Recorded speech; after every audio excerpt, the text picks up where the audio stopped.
mesdames, messieurs, et surtout, bienvenue à l'émission Mémoire vivante. Alors ici, Lydia Jacques, qui va rencontrer dans les prochaines minutes tout un invité. Un invité où même ses enfants sont populaires au même titre que le père. Alors le père se nomme Raymond Bellavance. Alors Raymond Bellavance, je vous le présente tout de suite. Bonjour! Bonjour, madame. Alors, vous avez accepté notre invitation de venir parler de votre constat de toute votre vie, hein? Avec plaisir. Bien, nous, en tout cas, on est très heureux de vous recevoir. Alors, Raymond Bellavance, la famille Bellavance, là, c'est connu, ça, dans la région. Oui, passablement. Oui. J'ai même un frère qui est avocat, puis tout. Son nom? Jules Bellavance. Bellavance, c'est ça. Oui. Et en même temps, bien, quand vous dites que vos parents sont nés à Plessisville? Mes parents sont pas... seulement ma mère qui est née à Plessisville. Ma mère, c'était une fortier, puis elle est née au monde à Plessisville. Mm-hmm. Mon père est né dans le bout de Chesterville, dans ces coins-là. Bon. Et que faisaient vos parents? Disons que mes parents, mon père, il s'est enrôlé très de bonne heure en 1939 comme dans l'aviation, pour la Royal Canadian Air Force. Donc, dans l'armée. Si vous voulez, oui. Dans cette branche-là, dans cette aviation, autrement dit. Exact. Puis ma mère, ben, elle était maîtresse d'école un bout de temps, mais après ça, ben, elle s'est mariée définitivement, puis elle était à la maison. Elle s'occupait des enfants, on était à 5 chez nous. Et est-ce que vous savez un peu l'histoire, comment vos parents vous ont se sont rencontrés? Non, c'est parce que définitivement, comme notre père s'est vu que c'était enrôlé très de bonne heure, on était jeune, moi j'avais 2 ans.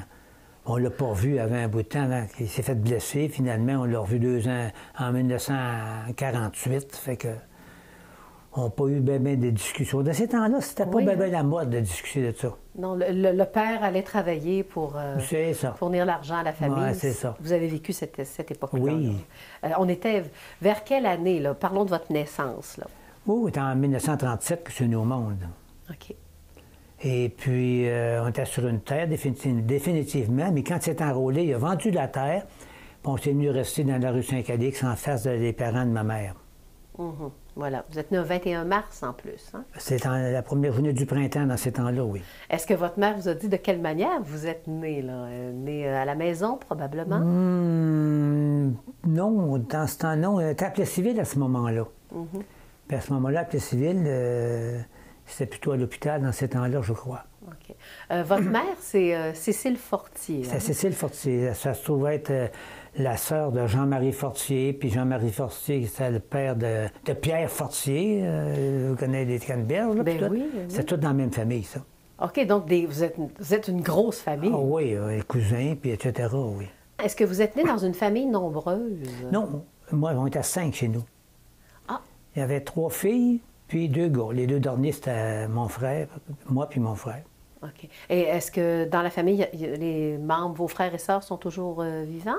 Il y a une de mes sœurs qui est morte, puis il y en a un autre qui est très âgé, puis il y en a 2 encore, il y en a 2 vivantes. Et vous, quel rang vous êtes situé où dans la famille? Moi, j'étais le 4e. 4e enfant. Oui. Donc l'avant... L'avant-dernier. Un peu plus, vous étiez le bébé de la famille, hein? Bien proche, mais marquez bien que c'est pas trop grave. C'est acceptable à saison. Voilà. Des souvenirs d'enfance, là, vous en avez parlé un peu, là. On se faisait une patinoire. Oui, bien, dis ça. Mes plus beaux souvenirs, mes plus beaux souvenirs, c'était tout beau. Hein? Quand on est jeune, c'est tout des beaux souvenirs. Mais les souvenirs qu'on se souvient le plus, c'est dans le temps qu'on s'en allait en Gaspésie, rejoindre mon père, qui était dans l'aviation. Oui.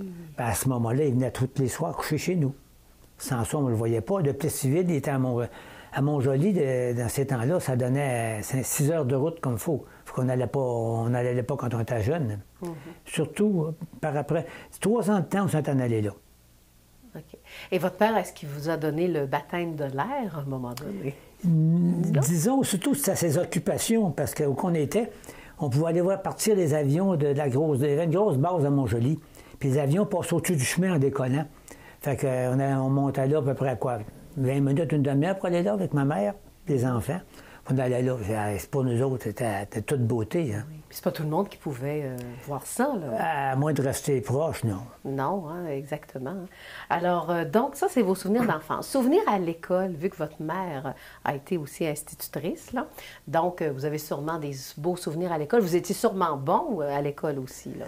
Ben, disons, on était comme tout le monde, on était ordinaire. Ah oui? C'est ça. Oui, voyez-vous, nous autres, à l'école, on était au primaire jusqu'en 6e, 7e année. Puis après, bien moi puis mon frère, ils nous ont envoyé un collège classique à Lévis. On a commencé notre classique là. Puis par après, on a... Enseigné par des frères aussi? Non, c'est des prêtres séculiers qui étaient à Lévis. Le collège de Lévis, c'était des prêtres séculiers. Puis rendu aux 3/4 du cours classique, ou de la moitié, si vous voulez, à Victoriaville, les frères du Sacré-Cœur ont ouvert une branche de classique. Puis on a continué là. Et ça, vous avez fait plusieurs années? Bon, on a fait 6-7 ans au classique. Oui. Mon frère a terminé son classique. Moi, j'ai commencé en commerce à l'Université de Sherbrooke, un an. Puis après ça, j'étais allé à l'Université de Québec, Laval, si vous voulez, 5-6 mois. Puis par après, j'ai commencé à travailler dans une caisse populaire. Bon, c'est un beau cheminement de vie, là. Oui, ben oui. Quel genre de métier vous avez fait, là? Ah, moi, Marc-Aubin, j'ai été longtemps comme vendeur. J'ai travaillé dans l'industrie du pneu assez longtemps. Et puis après ça, à partir de là, j'ai été agent de réclamation. J'ai été vendeur de cabines de pick-up, de camionnettes, si vous le voulez. À peu près... Mais c'est intéressant, on va revenir aux pneus, parce que des entreprises de pneus à Plessisville, hein, c'était pour quelle entreprise? Disons que je travaillais pour Jean Laval-Dubois. Hein. Il appelait ça Plessisville Tire Service. Dans ces temps-là, c'était des noms anglais. Puis par après, quand j'ai acheté, on appelait ça les pneus PR. Voilà, mais juste avant Monsieur Dubois, c'était pas le premier propriétaire des pneus PR? C'était, attendez un petit peu, Monsieur Labrie. Monsieur Labrie. Donc... qui avait ça autrefois, puis que ça avait été acheté par M. Dubois dans les années 60, si vous voulez. Finalement, vous êtes devenu le 3e propriétaire des pneus PR. Oui. Voilà. Là, ça m'intrigue un peu parce que excusez-moi si je vous interromps. Il ne faudrait pas oublier, j'étais avec M. Goudreau. OK, un associé. Jean-Paul Goudreau. Oui. C'est pour ça qu'on avait appelé ça les pneus PR, Paul et Raymond. Mais c'est génial. C'est important de m'interrompre. Ben, excusez-moi. Très, très, très important. Mais là, c'est ça, on va parler un peu des amours, hein, quand même. Ben, écoutez, c'était plutôt notre vie, oui. C'est votre vie aussi, hein, votre femme. C'est le plus important. Bon, avez-vous jeunessé longtemps ou... Une couple d'années, 2-3 ans. Oui. Puis avant de choisir la bonne? Ah, c'est elle qui m'a choisi. Non, racontez-moi. Qu'est-ce que vous voulez? Allez. Comment qu'elle s'appelle, votre femme? Elle s'appelait Alberta. Alberta. Alberta Brochu. Elle se trouvait être c'est une grosse famille, était au-delà de 14 enfants, elles autres. Oh! Il y a plusieurs encore de Plessisville. Gérard Brochu, je ne sais pas si y en a qui doivent le connaître, il était longtemps dans l'industrie de l'automobile. La plupart de ses sœurs et frères vivent à Plessisville. Oui. Mais comment vous l'avez connue, Alberta? Bien, disons que c'est pas une coïncidence, c'est que son père était bien grand ami de mon grand-père. Et puis, à un moment donné, même elle est venue travailler chez mon grand-père dans le temps qu'elle fréquentait le couvent à Plessisville. Mais de là, elle restait juste en face de chez moi. Oh! Quel visuel, hein? Ah, j'étais pas capable de la manquer du tout, comme vous voyez. Alors, c'est quoi l'approche des petits sourires? Bien, que si vous voulez, veut pas, on s'est mis à se regarder un peu, hein, voir, puis même veiller, on avait même été veiller à un moment donné, un de nos amis, c'est M. Huot. M. Florian Huot avait fait une veillée, puis là, finalement, veut pas. On a resté, on s'est vu, puis on s'est mariés pas longtemps après, 2 ans après. Et là, vous avez eu combien d'enfants? 5 enfants. 5 enfants? Non. On était à 5 chez nous. Oui. Mais nous autres, moi et ma conjointe, on a eu 3. Bon, 3 enfants. Oui. OK. Alors, j'aimerais ça qu'on parle un peu de vos enfants, parce que les gens connaissent vraiment vos enfants, sont très populaires. Oui, surtout. Oui. Mais j'ai eu 2 gars et une fille. J'ai eu Maryse, Maryse Bellavance. Maryse Bellavance, qui est mariée à M. Boutin. J'ai eu... qui travaille où? Elle travaille à la bibliothèque. À la bibliothèque de Plessisville. Elle s'occupe même elle donne pas des cours aux enfants, des contes aux enfants. Ah oui. Ah oui, elle est bien appréciée apparemment. Oui, oui, très. Et puis, j'ai eu mon garçon Denis. Oui. Il a fait son cours d'ingénieur à l'Université Laval. Puis il a travaillé à Créneau. Il est mort en 2000. En l'an 2000. Là. Ça, c'est triste quand même, parce qu'en l'an 2000, il avait quoi, quel âge? 33 ans. Bon, c'est ça, 33 ans. Mais il est décédé... Dans un accident de motoneige. Racontez un peu. Donc, mais bien, dans ces temps-là, il y avait des sentiers le long de la voie ferrée. Et l'ancienne voie ferrée qui liait le Québec, Plessisville puis Sherbrooke, ils ont enlevé les trains, puis tout, puis ils ont fait une piste de motoneige. Puis à un moment donné, en pleine nuit, en revenant de Squet, la motoneige a frappé un petit arbre sur le bord du sentier. Puis ça a été fini là, point. Tout simplement. Et comment vous avez appris la nouvelle? Ah, la nouvelle, comme d'habitude, c'est ma fille, puis la police sont venus nous voir en pleine nuit chez nous pour nous dire ça. Ça marque une vie, hein? Ah, le décès d'un enfant, c'est quelque chose, même encore aujourd'hui. Ah, c'est comme hier. C'est comme hier. Ça ne s'oublie jamais. Voilà. Maintenant, vous avez un troisième enfant? Éric. Éric est assez bien connu à peu près n'importe où. Éric Bellavance. Il s'occupe de bénévolat, et il en mange, il en dort, et c'est toute sa vie. Il s'occupe de hockey, c'est ça. Le hockey, pour lui, c'est sa vie. C'est un passionné. Ah, le hockey, il n'y a pas une partie qui va manquer, puis en dehors, il va en autobus avec eux autres, et pour lui, c'est... Oui. Maintenant, les loisirs. On fait quoi? Ah, les loisirs. On jouait dans l'Union musicale d'Amérique. Ça occupait un peu aussi nos loisirs. On jouait à peu près... Je vous arrête un peu pour l'Union musicale, parce que cette année, vous savez qu'ils vont fêter tout un anniversaire. Bien oui, 150e anniversaire. Oui. C'est beau. Dans la province de Québec, je pense que c'est une des premières. Ça ne me surprendrait pas du tout. Oui, en 2022, hein, c'est ça. Parce que ça fait longtemps que je ne suis plus là-dedans, mais c'est pour ça qu'à ce moment-là, je ne pourrais pas vous dire exactement. Bon, vous ne pouvez pas nous parler des débuts, mais vous avez des souvenirs de l'Union musicale. Ah, l'Union musicale, oui. On pratiquait tout l'hiver, puis l'été, on allait donner des concerts un peu partout. Oui.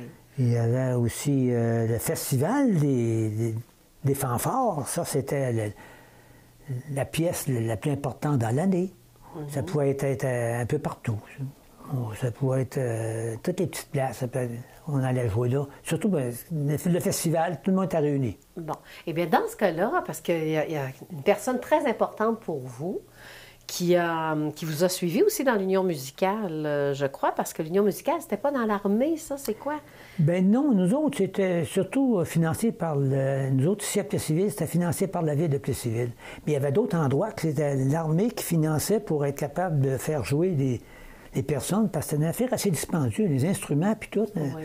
On n'avait pas les moyens d'acheter tout ça. OK, donc les instruments étaient fournis? Souvent étaient fournis par l'armée ou par la municipalité. Bon, et par l'armée, vous connaissez quand même quelqu'un qui est proche de l'armée, qui fait partie de vos amis? Oui, pas mes amis, un de mes grands amis. Il vous a toujours suivi? C'était même votre voisin? Bien, moi, je l'ai suivi, puis il m'a suivi. Bon. Que diriez-vous si on le faisait venir avec nous, question d'avoir encore plus de secrets de vous? Avez-vous pensé à ça, vous? Ah oui, je vous le jure. C'est délicat, je peux rien vous cacher de même. Oui, mais vous me dites oui? Ah, ça me ferait plaisir, énormément de plaisir si vous l'aviez. Hein? Eh bien, dans quelques instants, nous allons recevoir Florian Huot.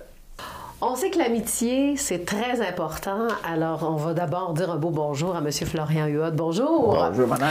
Alors, bienvenue dans l'émission Mémoire vivante. Ça me fait plaisir. Et je sais que M. Bellavance, il tenait absolument que vous soyez là en passant. Voilà. Et on va savoir pourquoi. Là, on a parlé un peu de l'Union musicale. Je pense que vous avez fait ça ensemble, cette musique?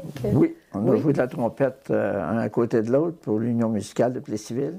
Oui. Pendant 2-3 ans, à peu près, là, le nombre d'années, je ne sais pas trop. Là. Oui. Mais vous n'étiez pas dans l'armée, là? Non. Parce que ceux qui faisaient partie de la fanfare, c'était juste payé par l'armée. C'est ça. mais j'étais payé par l'armée. Lorsque j'ai été transféré à Victoriaville, je suis rentré dans la fanfare de Victoriaville, et c'est là qu'à ce moment-là, on faisait partie automatiquement de l'armée, parce que l'armée payait des instruments, puis elle nous payait un petit salaire à chaque année. Voilà. Maintenant, là, on parle avec vous, M. Bellavance. Comment vous l'avez rencontré, Florian? Disons que j'avais pas le choix, il passait dans la maison tout le temps. Le voisin. Ben oui. Le voisin d'à côté. La deuxième maison. Deuxième maison. OK. Sa soeur jouait du piano. Oh. Nous attirait avec sa musique. Fait qu'on allait s'asseoir chez Mme Bellavance, puis on rentrait là, incognito, pas besoin de frapper, rien, puis on était chez nous. Non, mais ça fait des belles soirées, hein? Très belle. Oui, ça fait des beaux souvenirs de vie. Ouais, ouais. Un autre beau souvenir. Là, vous étiez voisins, donc ce qu'un faisait, l'autre le faisait aussi. Là, vous étiez vraiment comme les deux doigts de la main, là? Oh, Oui. Bon. On était un gros groupe dans la rue, là, rue Saint-Calix, là, on était un bon groupe. Assez pour faire une ligue de hockey. Bon. Ah, bien justement, une ligue de hockey, vous en avez fait une au niveau du sport. Oui, oui. OK. Puis la ligue de hockey, comment ça fonctionnait? C'était à l'aréna? C'était... Non, il n'y a pas d'aréna. La patinoire était chez mon père dans la cour. Voilà. Une patinoire de 50 par 60, que tout le monde venait patiner, puis des fois, il en manquait pour pelleter la patinoire. Oui, ça arrive. Ouais. C'est du bénévolat. Qui est le meilleur au hockey? Oui? Oui, et Florian, c'était le centre, les ailiers? là? Moi, je jouais au centre, oui, puis après, quand j'ai vieilli, j'ai reculé en arrière à défense. OK. Et vous? Moi, je regardais souvent. Je patinais avec eux autres un peu, mais j'ai jamais joué, pour dire, dans un club de hockey. OK. Et là, c'est quand vous avez commencé à parler du Mont à Pic dans vos vies, parce que ça n'existait pas, là, parce que vous êtes les bâtisseurs du Mont à C'est ça. Pic. Vas-y, Raymond. Où tu veux, viens, comme Ouais. tout le temps. Comment vous avez vu qu'il y avait un terrain, une possibilité de faire un centre de ski? On a pensé, la première des choses, que pour les jeunes, là, le ski, c'est notre idée pas mal. Ouais. À un moment donné, s'est promené dans la région, puis les petites routes. Ben, ça, on s'est aperçu à un moment donné qu'à cet endroit-là, ça serait une belle possibilité de faire une piste de ski pour faire du ski. Mhm. Parce que vous en faisiez déjà du ski, hein? Ben, disons qu'on très peu. On allait se promener sur des petites collines en allant vers Laurierville, mais pas plus. Mais ça nous manquait. Mhm. On s'est dit, ben, s'il y avait une possibilité, on va essayer de se faire une vraie piste de ski pour faire du ski. Et c'était quand même un défi à relever parce que ici, le terrain est plus plat que montagneux, là. Oui. Alors, il fallait trouver le bon endroit. C'est ça. On avait deux endroits, Sainte-Sophie puis vers Saint-Pierre-de-Six, où que ça de ski là. Et voilà. Sainte-Sophie, il n'y avait pas d'endroit du tout pour arrêter. Puis à Saint-Pierre-de-Six, il y avait un moyen de faire un stationnement pour être capable d'arrêter. Fait qu'à ce moment-là, on est allé voir le propriétaire. On lui a dit, on aimerait ça pour être capable. Ah, ça va nous faire plaisir, ça va faire du monde qui vient nous voir. Ben oui. Fait qu'à ce moment-là, on a travaillé pour faire ça. Bon. Mais là, ça prend une équipe quand même, là. Là, vous étiez les deux à rêver de faire du ski au Mont à Pic? J'avais le mot juste, ça prenait une équipe. Oui, hein? Oh Bon. oui. Des bras d'hommes, là, parce que c'est en forêt, là, hein?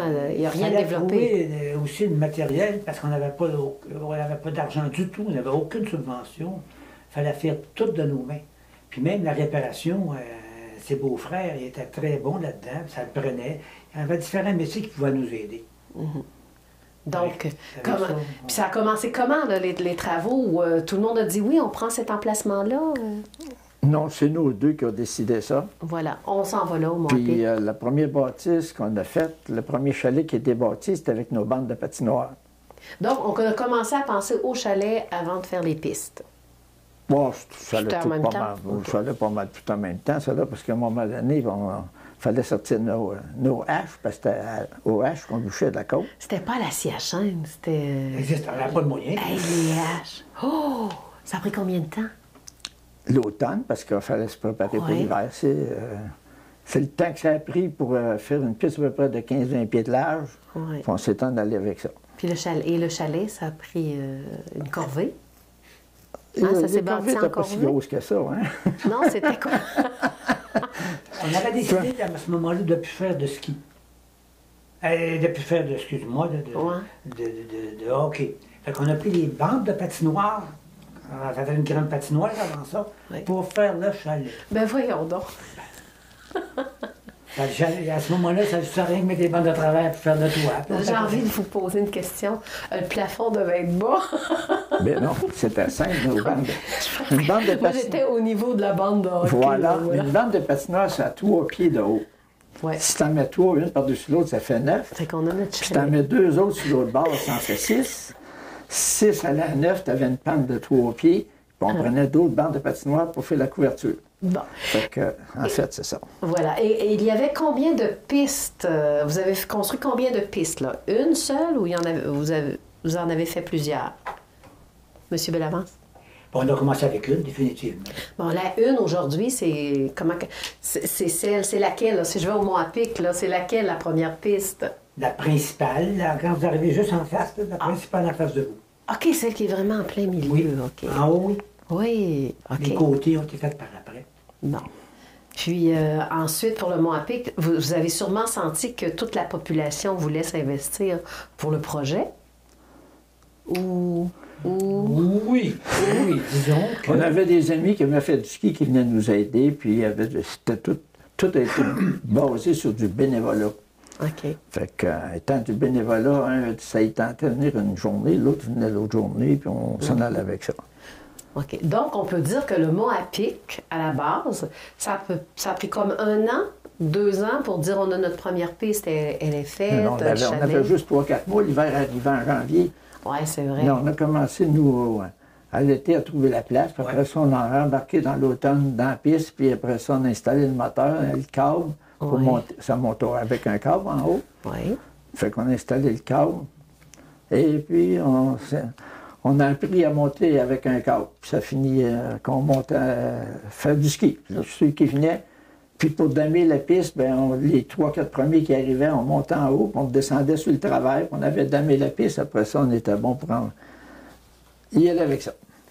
Êtes-vous fier?